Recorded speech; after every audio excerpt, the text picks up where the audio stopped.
Hello there you guys, welcome to another of my videos. Going to be giving you my reaction to Ole Gunnar Solskjaer's press conference ahead of our game against Istanbul Basaksehir in the Champions League group stage. Now, Harry Maguire was alongside Ole Gunnar Solskjaer in the press conference. Harry Maguire was asked quite a few questions about his form, leadership and the impact of the summer. I also heard in the press conference that Paul Pogba may never fulfill his potential. Ole Gunnar Solskjaer was also asked quite a few questions. Now, Ole Solskjaer responded to the criticism. He responded to Roy Keane's criticism, because Roy Keane has recently been saying that the players will end up getting Solskjaer sacked. He says the squad is not good enough for Roy Keane, and he says we are lacking leaders. Now, this was Ole Solskjaer's response to what Roy Keane has been saying. So he put, well, Roy has always been outspoken. I am very glad I have got the players I have here. We have different jobs, and his is to give his opinion. Also to Harry Maguire responded to Roy Keane's criticism, and this is what Harry Maguire had said. When if I can find it. And go further down.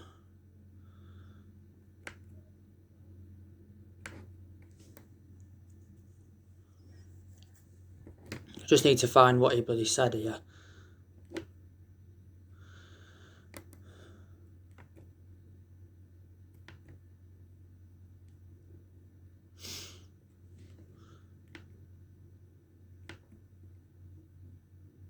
I just found it there, wait there a second.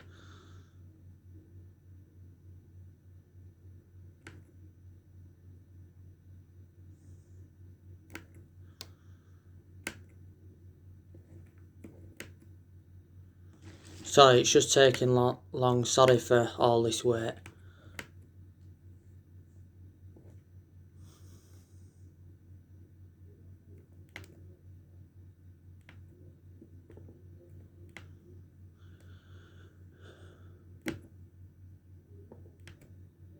Still trying to find it, wait there. Oh yeah, so I found it now. This is what Maguire had responded. So he says, I haven't seen his comments, but we don't bring the negativity into the place. We stay positive, and I can for sure say that there's a lot of leaders in the squad, staff and players. But to be honest with you, I've got to agree on what Roy Keane has been saying. You know what I mean? Now, there's also something else as well I want to... obviously, Ole was asked, can Man United win the Champions League? And he put, we are not getting ahead of ourselves. Need to keep working for the consistency. We can beat anyone.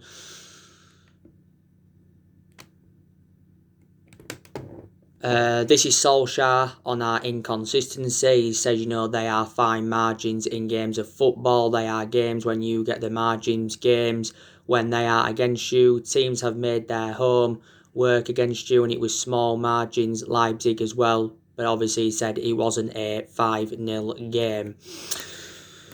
So these are some of the stuff that were mentioned during the press conference. Harry Maguire insists that he's focused on his football despite his off-field issues. Because don't forget, Harry Maguire had early season troubles. He obviously got a few knocks and he got sent off in England's 1-0 defeat to Denmark. And he had that incident in Greece the other month, but he said that hasn't affected him. Now, Solskjaer's confirmed that a 23-man squad, or is it a 24-man squad, that's travelled. And he's confirmed that Jesse Lingard has been training, but he hasn't travelled as Jesse Lingard. Alex Telles, he's unavailable. Because don't forget, he got tested positive for COVID-19 not so long ago. Didn't I hear that he was going to have another test? And obviously it's got to be negative. Now Alex Telles didn't play against Arsenal.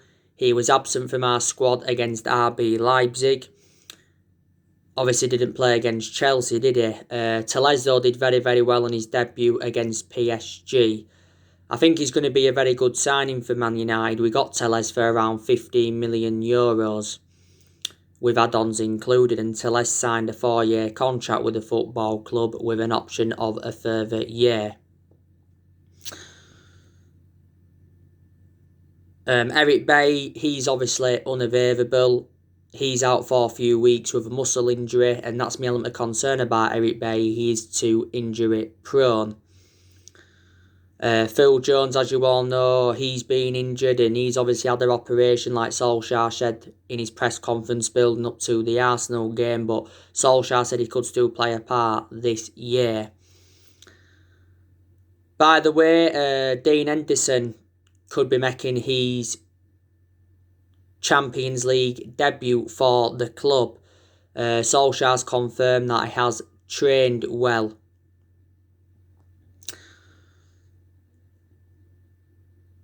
Now, I think he'll start this game against Istanbul Basaksehir.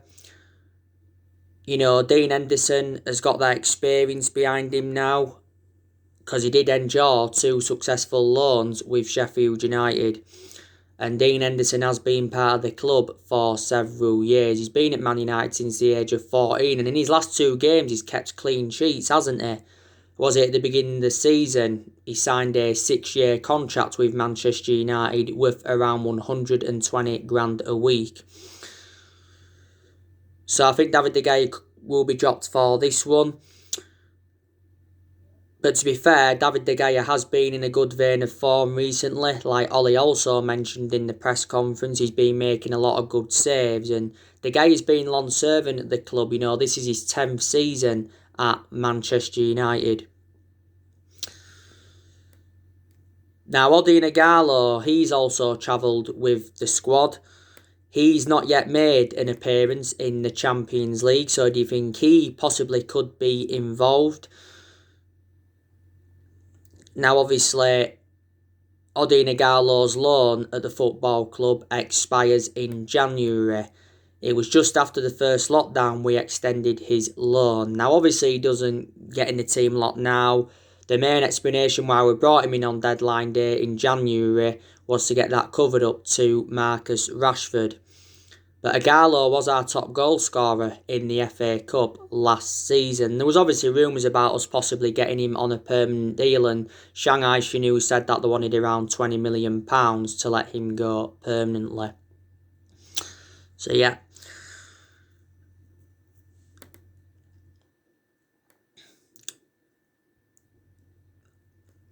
But if we beat Istanbul Basaksehir tomorrow, that will be 3 wins in a row in the Champions League group stage. We've enjoyed a fantastic start to our Champions League campaign. We've had back-to-back wins against PSG and RB Leipzig. So that's 6 points from 2 games. And I'm very convinced that we'll get to the knockout stages of the Champions League. I really, really am. Now, I gave you my preview, didn't I, for the game this morning. Istanbul Basaksehir are obviously from Turkey. They've lost both of their games so far in the group stage. You know, they lost to RB Leipzig 2-0 and they also lost to PSG 2-0. So they are sitting bottom of the group. Now, Basaksehir's current manager is Okan Buruk, if I pronounced his name correctly. I think he did win the league in his debut season. Now, Istanbul Basaksehir have got quite a few former Premier League players in their team. They've obviously got Rafael da Silva. He's a former Manchester United player. I think Rafael endured around 7 seasons with us and played around 170 games. So yeah, looking like Rafael will be reuniting with Man United, because I think he'll probably play for Basaksehir tomorrow. They've obviously got Martin Skrtel. He used to play for Liverpool. They've got Demba Ba. He used to play in the Premier League. And they've also got Chadley. I think they got him during the summer, didn't they? Chadley, though, as he's out with injury, and I don't see him being involved for Basaksehir tomorrow. So there you go. They've got Edin Vizca. He's one of their key players. He's been a long servant at Istanbul Basaksehir. I think he's been there over 9 years now, and he's made over 300 appearances for Basaksehir in all competitions. Junior Kekara, I think he's also out with injury. This will be the 9th time in our history 9th time in our history we'd have played in Turkey. But Manchester United should be winning this game. Istanbul Basaksehir are currently 7th in their league. They recently beat Konyaspor by 2-1. It is a 5 to 6 kick-off, and I think their stadium is called Fatih Terim Stadium, if I'm right. Might have pronounced the first part wrong. But yeah, I think Ole is going to make changes from the 1-0 defeat to Arsenal. Marcus Rashford, I think he could be given a rest in this game. Marcus Rashford did start against Arsenal. I don't think he was too good against Arsenal, to be quite honest with you. He did okay in the first half, I suppose. Rashford did score a hat-trick in our 5-0 win against RB Leipzig. And he became the second Manchester United player as a substitute to score a hat-trick. And he also scored a late winner against PSG, and that's the second time he's done that. Now, I think Rashford's really improved under the Ole Gunnar Solsjaer era, and he has been part of the club for several years as Marcus Rashford. And don't forget, he recently turned 23 years of age.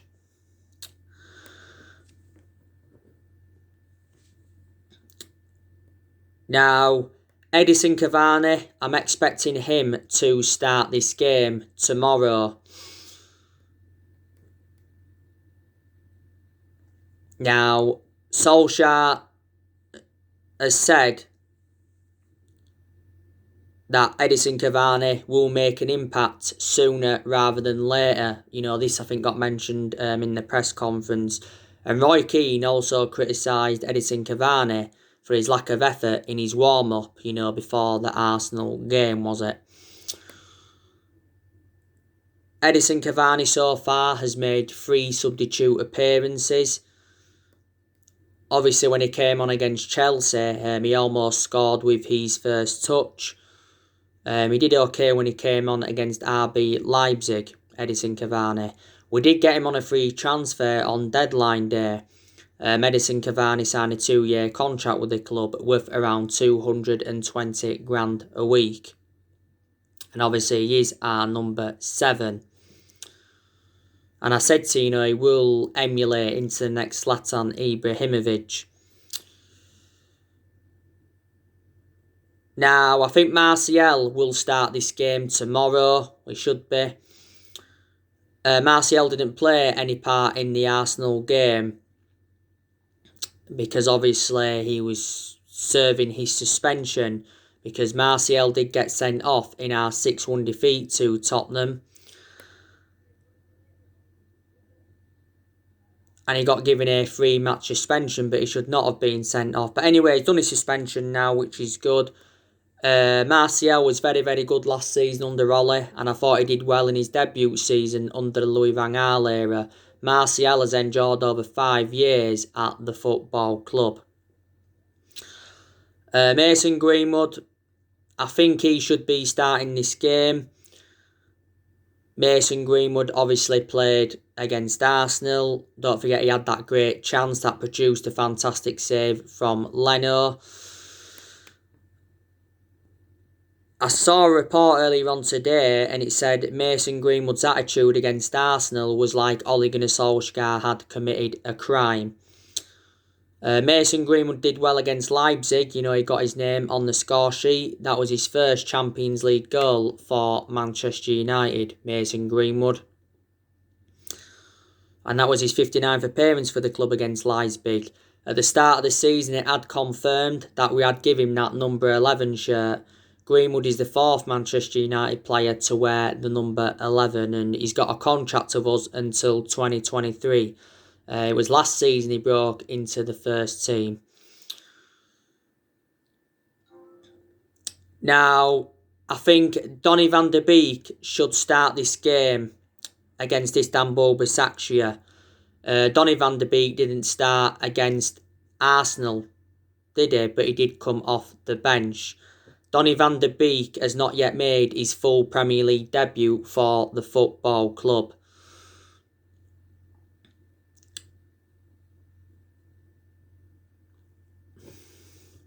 And Solsjaer was talking about Donny van der Beek prior to the RB Leipzig game, saying that he's going to be an important player this year and he's going to play a big part. And he responded to the criticism over the use of Donny van der Beek because Patrice Evra and Gary Neville not so long ago criticised it. You had Jamie Redknapp before the Arsenal game from Sky saying that Ole Gunnar Solsjaer thinks Donny van der Beek's not right for the team. But yeah, he did start against Leipzig. That was his first Champions League start. You know what I mean? But Solskjaer's actually explained why he hasn't been playing much. We paid £40 million for him. And Van der Beek signed a 5-year contract with the football club with an option of a further year. And Van der Beek currently wears that number 34 shirt, doesn't he? When he started against Leipzig, he was playing in that number 10 role. But Donny van der Beek can play in like 3 different positions, can't he? When he was at Ajax, predominantly a box-to-box midfielder. If Donny van der Beek starts, he'll probably start ahead of either Bruno Fernandes and Paul Pogba tomorrow. Now, Paul Pogba, he could be involved tomorrow. Do you think he'll start? Paul Pogba has received a lot of criticism recently. And obviously, Dion Dublin was talking about him, saying that Paul Pogba is useless and, he's lazy. I think Roy Keane's also spoken about Paul Pogba. And obviously Paul Pogba apologised for his stupid mistake he made because Paul Pogba was the one that gave the penalty away against Arsenal. He brought Hector Bellerin down. You can say it was a soft penalty in that. But he was very, very poor against Arsenal, Paul Pogba. That was his first start in the league for quite a while, wasn't it, Paul Pogba's? I think Paul Pogba will leave the football club next year. He could even go in January, we may not wait until next summer. Don't forget the other week, we triggered that 1-year extension on Paul Pogba's contract. Didn't we? So it keeps me at the football club until 2022. Fabrizio Romano had also confirmed this. And there has been no talks over getting Paul Pogba a new long-term contract at the club. Now, obviously, quite a few weeks ago, Paul Pogba made an admission saying that one day his dream is to join Real Madrid. Last year, he was talking a lot about Real Madrid and Zinedine Zidane, and he said he wanted to leave Man United because he was seeking for a new challenge. There's obviously been rumours of Paul Pogba going back to Juventus because he did enjoy 4 good years with Juventus. There's been rumours of him going to Barcelona. PSG, I think, have also been in for him. But he's had a long running transfer saga Pogba is into his 5th season at the football club since he rejoined from Juventus back in 2016. And Paul Pogba obviously last season had that ankle injury, so for the vast majority of last season didn't really have a perception on him, did I? He has made over 100 appearances for the club in all competitions. And he's won a few trophies, the Europa League, the League Cup and the Community Shield. Pogba endured a difficult time under the Mourinho era, but so too did all our top players. And don't forget, we had Paul Pogba when he was a lot younger under the Sir Alex Ferguson era, but we had to let him go due to limited appearances. But during the summer, Pogba's agent Mini Raiola said that his client wanted to stay at Man United and he would hold talks over a new long-term contract. As it stands at the moment, is our most expensive signing because we paid £89 million for Paul Pogba. Solsjaer did say, though, before the Arsenal game, that he's come to accept that Paul Pogba's more influential further forward, isn't he? But Paul Pogba's versatile anyway. So, yeah, will he be involved tomorrow or will he be dropped? We'll have to wait and see. But if he does play, he needs to start stepping up to the plate because I haven't been impressed with a lot of his performances. He's had a good couple of periods at Man United. I thought he was alright towards the end of last season. And I thought he did well in that 3-month period when Solsjaer was the interim manager. Now, Bruno Fernandes, he could be rested for this game or he could be involved, but he may not start.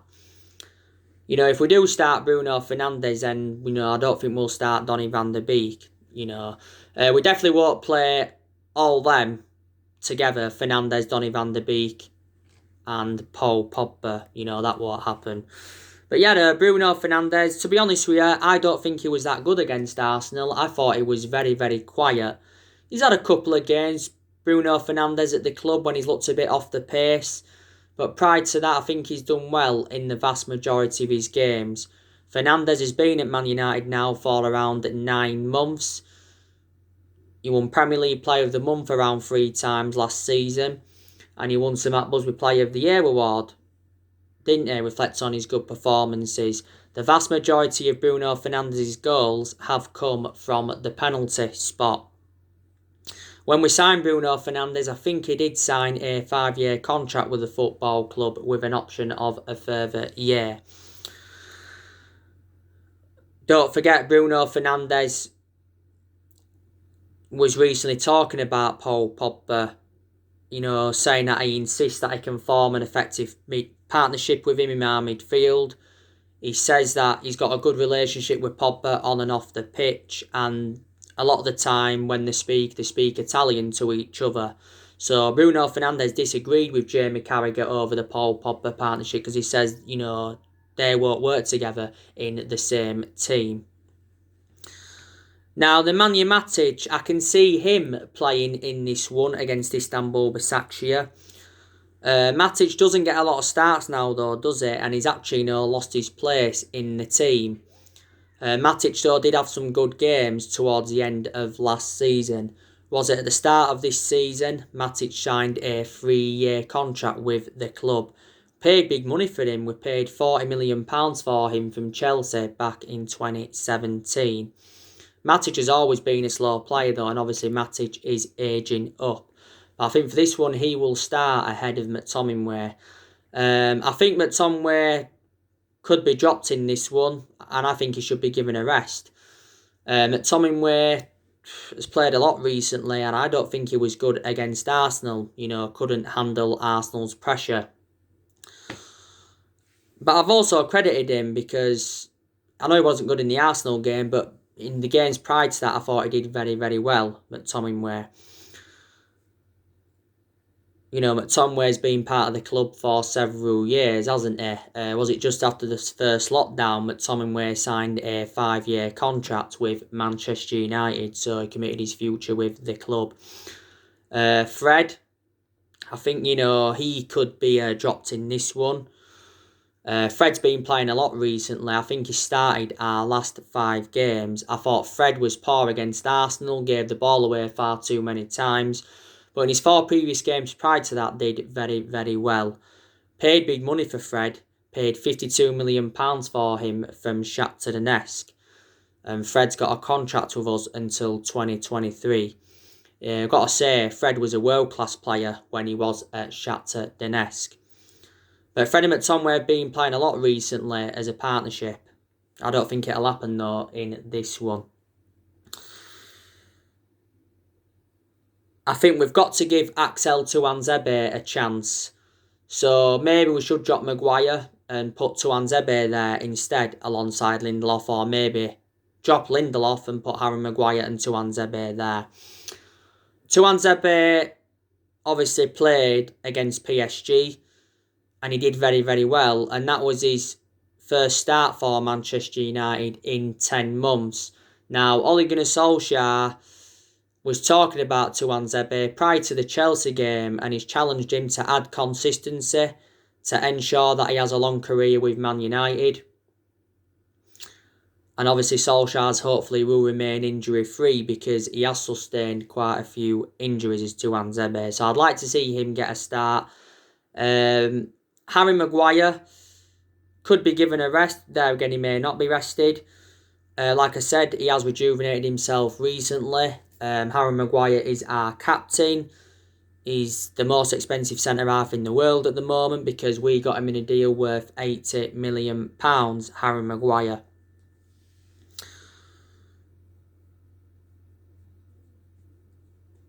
I think Anwan Bissaka, he'll play. Bissaka wasn't too good against Arsenal, was he? But in his 4 previous games prior to that, he did very, very well, did Bissaka. Don't forget he scored in our game against Newcastle.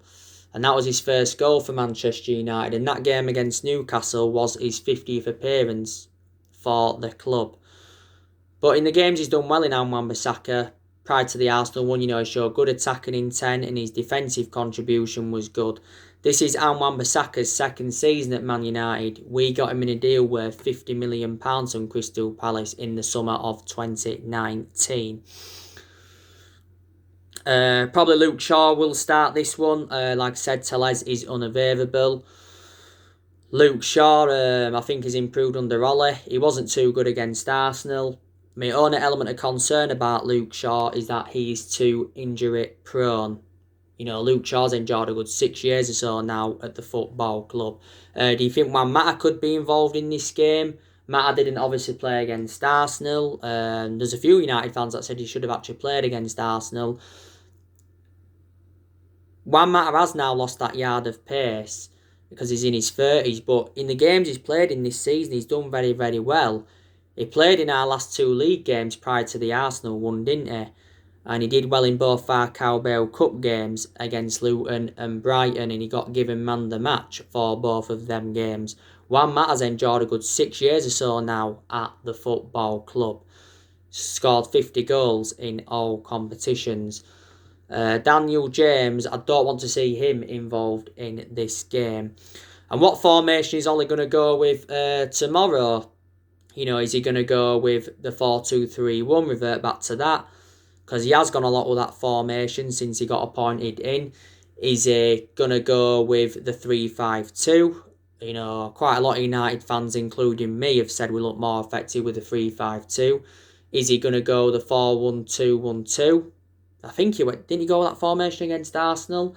Is he going to go with a 4-3-3? Because we have gone with that formation a few times. A lot of Manchester United fans have said that they would like to see a diamond. So there you go. Our next league game is Everton at the weekend at Goodison Park. That's also going to be a very, very tough game for Man United. Obviously, Everton look a much better team under Carlo Ancelotti. Carlo Ancelotti has won around 15 major honours in his managerial career, so he has got a good pedigree behind him. Carlo Ancelotti's been at Everton now for almost a year. Obviously, before they had Ancelotti, they had Duncan Ferguson, temporarily. Before that, they had Marco Silva, he was poor for them. At one point they had Roberto Martinez. I thought he did quite well for Everton, and obviously they had Moyes at one point. He lasted around, was it 10 or 11 years with Everton. Everton did actually, make some good signings during the summer. They brought Decore in, James Rodriguez. They brought Allen in from Napoli, was it? They brought Ben Godfrey in. I think they also brought another player in.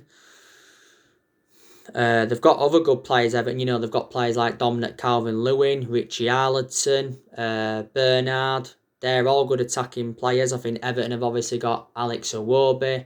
Theo Walcott, he's gone out on loan to Southampton. Everton have got Sigurdsson, who's a pretty good midfielder. They've also got